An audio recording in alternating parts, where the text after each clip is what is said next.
How much money does healthcare cost? Anybody know? How much do sick days cost? About $1 gajillion. The problems sound complex, but they don't have to be. Obesity costs Wisconsin $1.5 billion a year. What if more La Crosse County residents walked or biked, supporting complete streets? We interrupt this program for a special WHMA News Bulletin. Standing by in the WHMA News studio is Brad James. Hello. Strange and unusual occurrences reported in our city within the past hour. Details sketchy at this time, sources being confirmed. This much we do know. Early reports suggest today's events are proof positive of civilizations and intelligence beyond our galaxy. There's an investigation as to whether or not terrorism is involved, but no country has claimed any doing in the matter as of yet. Our information says these events are initial signs marking the end of the world as we know it. While we believe that, at least for now, there is no imminent danger, we urge all viewers to stay in close contact and proximity of your family, friends, and loved ones. If you know individuals who may be advanced in age, we ask that you check in on their safety as soon as possible. So, how did it start? Early this morning, our WHMA reporters received telephone and text messages regarding sets of flashing lights appearing in different parts of the city. These lights flicker with intense, hard-to-miss brightness. We hope to go live shortly to the location where one of these lights was discovered. I must warn you, though, that what you see may be too intense for all audiences, and viewer discretion is advised. Now, as we... Yes. Ready. Stand by. Ladies and gentlemen, our reporter is now at the location of the lights. Geraldine, how is the situation unfolding, and are you in harm's way?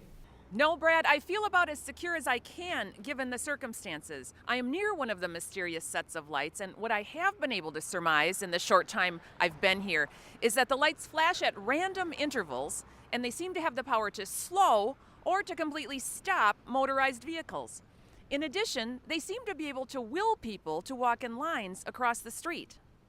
Is it possible the lights are flashing Morse code, perhaps to aircraft?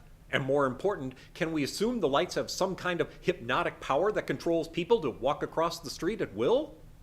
I can neither confirm nor deny those explanations, Brad. At this point, we just don't know. I hope to be able to talk to one of the citizens who was here before we arrived on the scene. I'm hoping maybe they'll have something to share. Oh, sir, WHMA News. Do you have a second for some questions? Can you tell me anything about these mysterious blinking lights?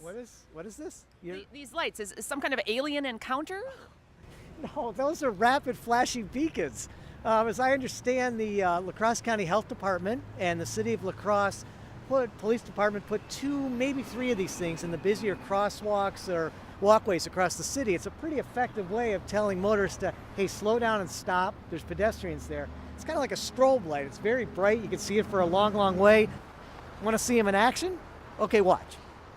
See, the rapid flashing beacons blink.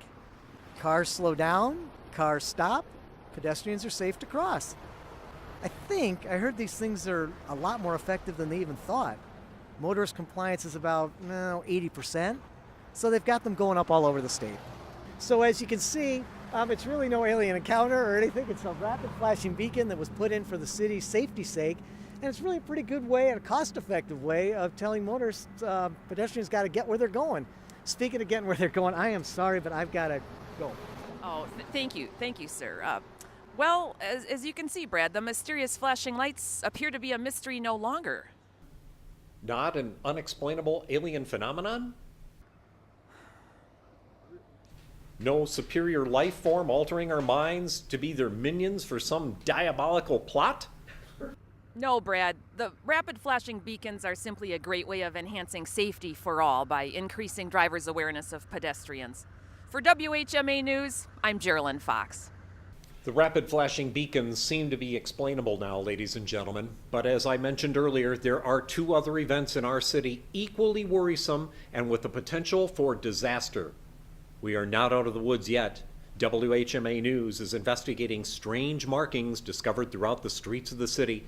At first, we believed these markings to be the work of vandals. However, they seem to be too uniformed and precise. This reporter feels they are hieroglyphic in nature and are quite possibly the uncovery of signs from an ancient Babylonian civilization. Our own Diane Dubell is on the scene as the investigation into these symbols heats up. Diane? Thanks, Brad. I am at the scene where it is quite busy as teams of experts try to determine what exactly these signs on our streets are and what is their meaning. As you can see, they are about 8 feet in length and 3 feet in height. They are easy to see and almost portray a sense of movement. And I think right now it appears that local law enforcement is arriving. I'm guessing for added security or with new information. Now we're getting somewhere. What exactly do you think you people are doing? Yes, it appears that our local law enforcement has an official comment. This should be a WHMA exclusive, Brad. Hello, officer. Would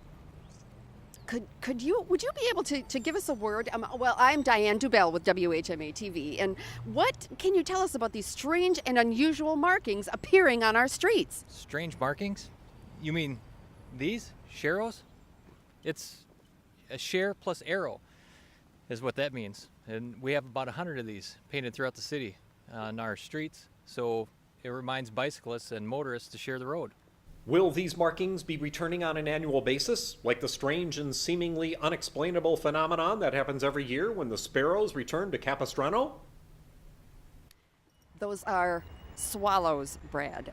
What we have here are sharrows. Now, officer, the true purpose of these permanent markings is to... Well, the real purpose of the sharrows is to make our streets safer for motorists and bicyclists. And if we create a safe place for people to ride their bikes, they will ride their bikes more often, and we'll become a healthier community. Less crime, less health care costs, better neighborhoods, and all the rest. The sharrows designate proper lane positioning and direction of travel for bicyclists to improve visibility and safety. Sharrows alert motorists to the presence of bicyclists and to share the lane with them. This means passing if and when it is safe to do so, and giving 3 feet of clearance for the bicyclist. Well, it appears the sharrows don't take away or give any special rights to the bicyclists or motorists. They are, in actuality, a visible reminder of an existing Wisconsin law. So there you have it, Brad. No mystery here, just an effective way of reminding all of us motorists and bicyclists not to forget to share the road. If you want to have a good day, let the sharrow lead the way. Hey, that's not bad. For WHMA News, this is Diane Dubell. Now back to you. Thanks, Diane. As suspected, there was a logical explanation all along. However, there remains one more mystery shrouding the city at this hour. That is why certain pedestrians are being moved off the sidewalk and into the streets. WHMA was able to convince Jack Zabrowski, pedestrian bicycle coordinator, to come in and share his expertise on this development. Mr. Zabrowski was very willing to come into the studios thanks to his respect for the WHMA News Department and knowing his insight would be appreciated by many and could serve as relief for what could easily become an epidemic of panic. What he has to share on the events of the day are surely to be eye-opening. Jack, thank you for your willingness to join us on such short notice. My question, why? Why are certain people being removed from the sidewalk and directed into the street? Are you at liberty to shed information on this delicate subject? Are you talking about bike lanes, Brad? Am I? Defend your position.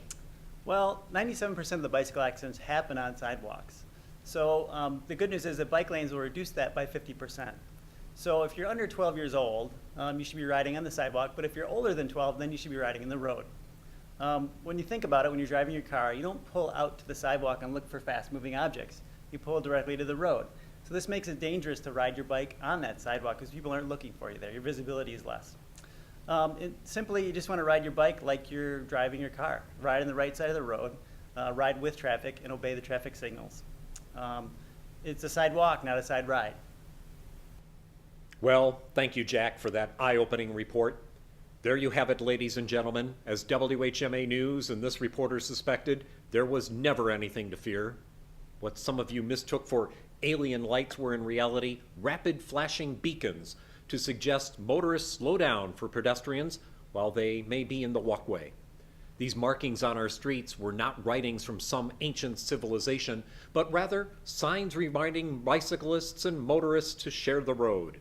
And finally, citizens being asked to move off the sidewalk and onto the street are not victims of some kind of government brutality, but rather being gently reminded what bicycle lanes are for.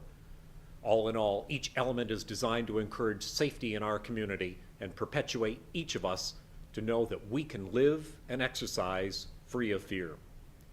I love this city and the people who call it home, but I'm surprised so many of you deem these events as something nefarious. As always, WHMA is on the job getting to the truth at the bottom of the story. When you need to know, you need WHMA News.